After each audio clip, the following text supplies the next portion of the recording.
बोलिए जगदियां जोता वाली माता तेरी सदा ही जय। आप सबको नवरात्रों की हार्दिक शुभकामनाएं।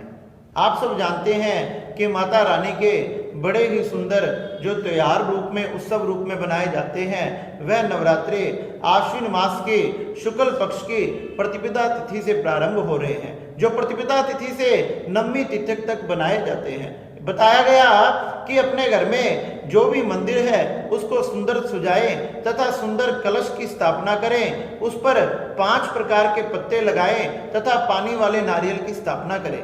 उसके साथ में जौ को स्थापित करें तथा अखंड ज्योत को स्थापित करें। इन सब से माता बड़ी प्रसन्न होती है। ये सब स्थापित करने से माता रानी उसके वंश में वृद्धि, अन्न धन आदि में वृद्धि करती है तथा सभी संकटों का हरण करती है।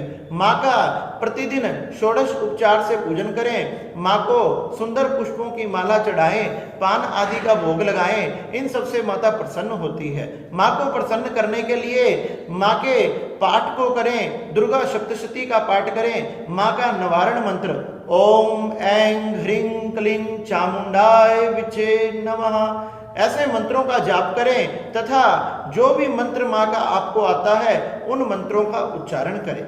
माँ का नवरात्रों के व्रत करने से माँ अपने भक्तों पर बड़ी कृपा करती है।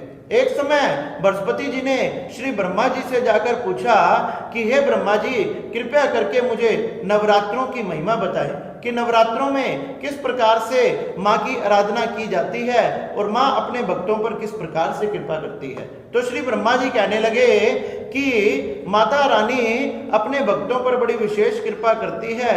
बताया गया कि एक समय की बात है, मनोहर नगर में पीठत नाम का एक ब्राह्मण रहता था। माँ की कृपा से उसके यहाँ एक सुमुति नाम की कन्या का जन्म हुआ, जो शुक्ल पक्ष के चंद्रमा की तरह दिनों दिन बढ़ने लगी। जैसे ही वह बढ़ने लगी, वह प्रतिदिन अपने पिता के साथ अपनी माँ की पूजा किया करती थी। उसके पिताजी जो थे वह माँ के बहुत बड़े भगत थे, माँ की आराधना करते थे। प्रतिदिन अपने पिताजी के साथ उस पूजा में शामिल हुआ करती थी। पिताजी के साथ पूजा में शामिल होते होते उसकी बुद्धि भी धर्म में स्थापित हो गई तथा पिता तथा पुत्री बड़े धूमधाम से इस प्रकार से माता का पूजन किया करते थे। एक समय की बात, एक दिन उस बेटी से चूक हो गई।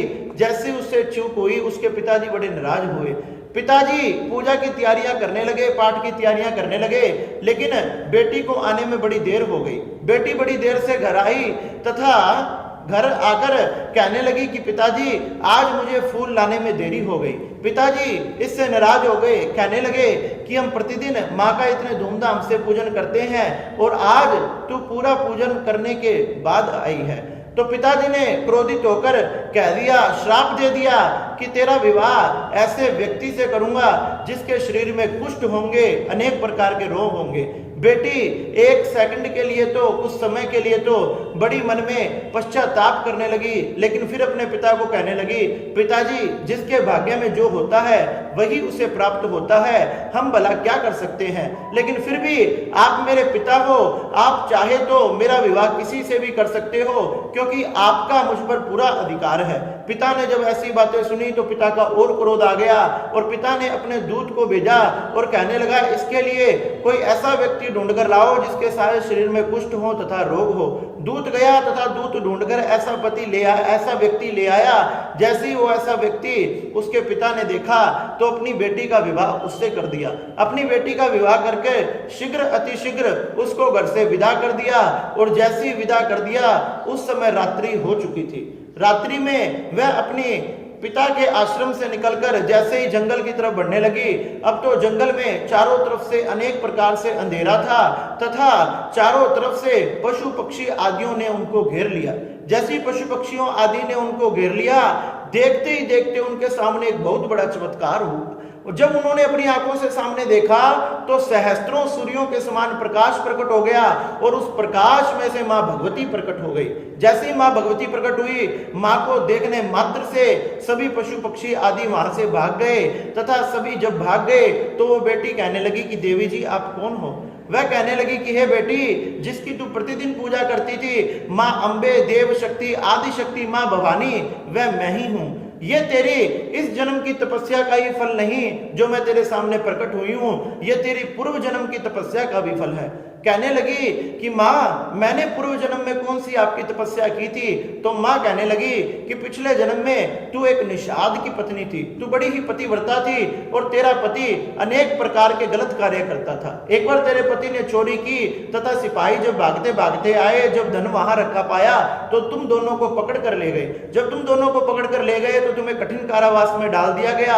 उस समय संयोग से आश्विन मास के शुक्ल पक्ष की प्रतिपदा तिथि थी। जाने अनजाने में प्रतिपदा तिथि से नवमी तिथि तक तुम्हें किसी प्रकार का कोई भोजन नहीं दिया गया और उसी समय में तुमसे मेरे ये सभी व्रत हो गए। उन व्रत से मैं बड़ी प्रसन्न हुई तथा उस व्रत का, उस तपस्या का ही फल है जो आज मैं तेरे सामने प्रकट हो गई।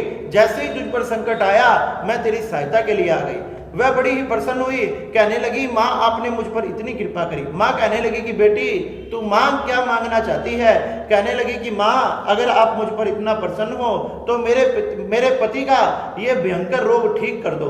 माँ ने कहा कि बेटी जो तूने व्रत किए थे उसमें से एक दिन का फल अपने पति को दे दे, ये ठीक हो जाएगा। जैसे ही उसने संकल्प कर एक दिन का फल दिया, माँ ने आशीर्वाद दिया, उसका पति बिल्कुल ठीक हो गया। माँ कहने लगी मैं तुझ पर इतनी प्रसन्न हूँ, जा मैं तुझे एक और वरदान देती हूँ, तेरा ऐसा पुत्र होगा जिसका चारों तरफ यश फैलेगा, जो बड़ा ही यशस्वी, बड़ा ही धनवान तथा बड़ा ही बुद्धिमान ज्ञानवान होगा। बेटी ये सुनकर बड़ी ही प्रसन्न हुई। बेटी कहने लगी माँ अगर आप कहो तो मैं आपसे एक बात पूछना चाहती हूँ। माँ ने कहा पूछ बेटी और मांग, तू क्या मांगना चाहती है? वह कहने लगी माँ जिस व्रत के प्रभाव से आप मुझ पर इतनी प्रसन्न हो उसी व्रत के बारे में मैं जानना चाहती हूँ कि वो व्रत कौन से हैं, किस प्रकार से किए जाते हैं और किस प्रकार से आप अपने भक्तों पर कृपा करती हो। माँ कहने लगी कि बेटी आश्विन मास के शुक्ल पक्ष के प्रतिपदा तिथि से नवमी तिथि तक मेरे व्रत किए जाते हैं। इसमें धूमधाम से मेरा पूजन किया जाता है और जो जितने आनंद तथा प्रेम से मेरे ये दिन को व्यतीत करता है, मेरा पूजन करता है, मेरा भजन पाठ चालीसा मंत्र आदि का जाप करता है, उस पर मैं उतनी ही कृपा करती हूँ और उनके अन्न तथा धन के भंडार भर देती हूँ। चारों तरफ से सभी संकटों से, कष्टों से उसके परिवार की रक्षा करके उसके परिवार में धन अन्न आदि की, व्यापार की, वंश की वृद्धि करती हूँ। कहने लगी कि हे बेटी इस प्रकार से मेरे व्रतों को धारण किया जाता है। सुंदर ज्योत की स्थापना करे, कलश की स्थापना करे, जौ की स्थापना करे, अनेक प्रकार की वस्तुएं का मुझे भोग लगाएं तथा पूरा दिन मेरी भक्ति में अहंकार, क्रोध, ईर्ष्या, लोभ आदि को छोड़कर ब्रह्मचर्य व्रत का पालन करके मेरे ये 9 दिन व्यतीत करने चाहिए। ब्रह्मा जी कहने लगे कि हे बृहस्पति इस प्रकार से माँ भगवती इन नवरात्रों में अपने भक्तों के ऊपर बड़ी कृपा करती है तथा प्रतिपदा तिथि से नवमी तिथि तक जो व्रत करे जाते हैं इसको नवरात्रि व्रत कहते हैं। कुछ लोग इसमें प्रतिपदा तिथि तथा अष्टमी या नवमी का व्रत रखते हैं। कुछ लोग इसमें अंतिम 3 सप्तमी, अष्टमी तथा नवमी व्रत रखते हैं जिसको त्रिरात्र व्रत कहा जाता है। इस प्रकार से माँ भगवती का व्रत उपवास व्रत करके फलिहार आदि करके किया जाता है।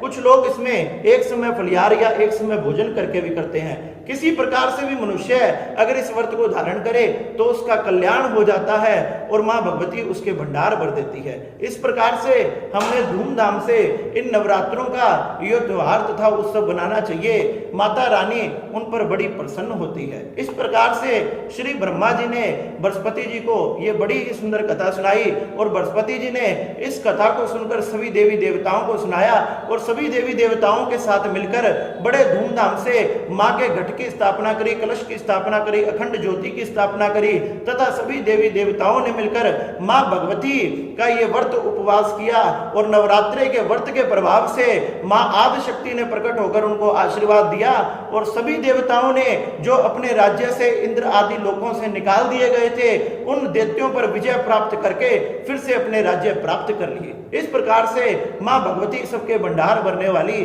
तथा सब पर कृपा करने वाली है। बोलिए जगदियां जोता वाली माता तेरी सदा ही जय।